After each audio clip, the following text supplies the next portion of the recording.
అంటే అడవిలో ఒకడు ప్రకటించుచు ఉన్నాడు అని మనం చూస్తూ ఉన్నాం.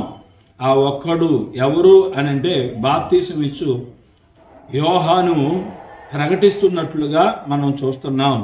అయితే దేవుని యొక్క మార్గాన్ని సరళం చేయడానికి ప్రజలకి యేసే క్రీస్తు, క్రీస్తే యేసు, యేసు క్రీస్తే ప్రభువు, యేసు క్రీస్తే దేవుడు, ఈ సృష్టి అంతా సృష్టించిన, అలాగే సర్వ మానవులను కూడా సృష్టించిన సృష్టికర్త అయి ఉన్నటువంటి దేవుడు ఆయనే అని ప్రకటించడానికి యేసు ప్రభు కంటే ముందుగా మొదటగా ఈ లోకంలో జన్మించినటువంటి వాడుగా ఈ బాప్తిసం ఇచ్చే యోహాను మనకి కనబడుతున్నాడు. అయితే ఇంతకు నేను మీకు ఏం చెప్పాలి అని అనుకుంటున్నానంటే, దేవుని బిడ్డలారా, ఇక్కడ రాయబడి ఉంది కదా, అరణ్యములో యెహోవాకు మార్గమును సిద్ధపరచుడి అని మనం చూస్తున్నాం.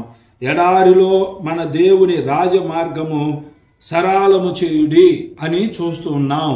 అయితే ఈ మాటలను బట్టి మనం తెలుసుకోవాల్సింది, మనం అర్థం చేసుకోవాల్సింది ఏంటంటే, దేవుని ప్రజలారా, అరణ్యము అని అంటే మనుషుల యొక్క హృదయాల గురించి దేవుడు మాట్లాడుతున్నాడు.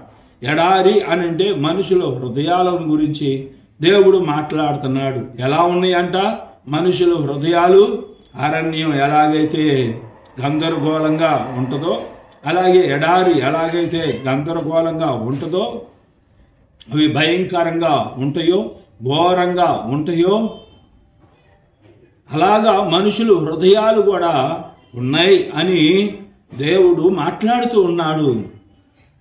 మనకి ఇర్మియా గ్రంథంలో కనబడుతుంది కదా, మనుషుల హృదయాలు ఘోరమైన వ్యాధి కలిగినవి అని, అవి ఘోరమైనవని, అవి భయంకరమైనవని.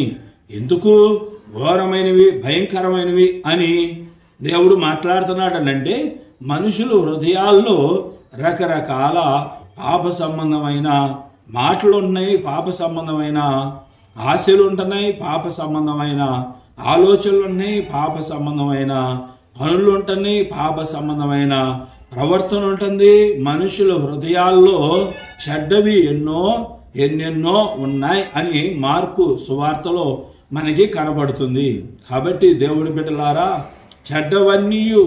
ఈ చెడ్డవన్నీ మనుషుల హృదయాల్లో ఉండి మనుషులను శాంతి లేకుండా, సమాధానం లేకుండా, సంతోషం లేకుండా, నెమ్మది లేకుండా, ఆనందం లేకుండా, ఆరోగ్యం లేకుండా, ఆయుష్ లేకుండా, దీర్ఘాయుష్ లేకుండా చేస్తున్నాయి చెడ్డవన్నీ. అందుకే ఇప్పుడు చదివిన వాక్యంలో కూడా అరణ్యము అని మనం చూస్తున్నాం, ఎడారి అని చూస్తున్నాం మనుషుల యొక్క హృదయాలు. అయితే హృదయాలను బాగు చేయగలిగినటువంటి శక్తి కలిగిన, సర్వశక్తి కలిగిన దేవుడు యేసు క్రీస్తు, యేసు ప్రభువు అని ప్రతి ఒక్కరు కూడా తెలుసుకోవాలి. పాపులను రక్షించుటకు క్రీస్తు యేసు ఈ లోకమునకు వచ్చును అని వాక్యములో మనం చూస్తున్నాం కదా. ఏ భేదములు లేదు, అందరూ అంతటా పాపములు చేసి దేవుడు అనుగ్రహించే మహిమను పొందలేకపోతున్నారని కూడా దేవుడు వాక్యాన్ని మనం చూస్తున్నాం కదా. అందరూ అంతటా అని కనబడుతుంది కదా. కాబట్టి ప్రజలందరూ హృదయాలు కూడా పాడైపోయినటువంటి స్థితిలో కనబడుతుంది. అయితే యేసు రక్తం మాత్రమే ప్రజల హృదయాలను, ప్రజల జీవితాలను, ప్రజల కుటుంబాలను కడిగి పాపం నుండి, శాపం నుంచి విడిపించేది. ప్రజలందరి జీవితాలను, కుటుంబాలను బాగు చేసేది యేసు రక్తమే. బలపరిచేది యేసు రక్తమే, స్థిరపరిచేది యేసు రక్తమే. పాపముల వల్ల వచ్చు జీతము మరణం, అదే నరకం, అదే నిత్య నరకం. ఆ నరకం నుంచి తప్పించేది కూడా యేసు రక్తమే. అందుకని ప్రజలందరికీ కూడా, లోకంలో ఉన్న ప్రజలందరికీ కూడా దేవుడు తెలియజేస్తూ ఉన్నాడు, ప్రయాసపడి పాప భారము మోయిచు ఉన్న సమస్త జనులారా నా యొద్దకు రండి, నేను మిమ్మలను శాంతిలోకి, విశ్రాంతిలోనికి, నెమ్మదిలోనికి నడిపిస్తానన్నాడు. సంతోషంలోకి, సమాధానంలోనికి, సకల ఆశీర్వాదాల్లోనికి, ఆనందం, అభివృద్ధిలోనికి నడిపిస్తాను అని అంటున్నాడు. మరి యేసు ప్రభు దగ్గరికి రావటానికి, ఆయన్ని నమ్ముకోవడానికి, ఆయన్ని దేవుడుగా, ఆయన్ని తండ్రిగా, ఆయన్ని ప్రభువుగా కలిగి ఉండటానికి ఎందుకు ఇంకా ఇంకా మీరు ఆలస్యం చేస్తున్నారు? ఆయన ద్వారానే, ఆయన ధారపోసిన రక్తం ద్వారానే మనం పాపముల నుంచి, నరకం నుంచి తప్పించబడతాం అని తెలుసుకున్నాం కదా.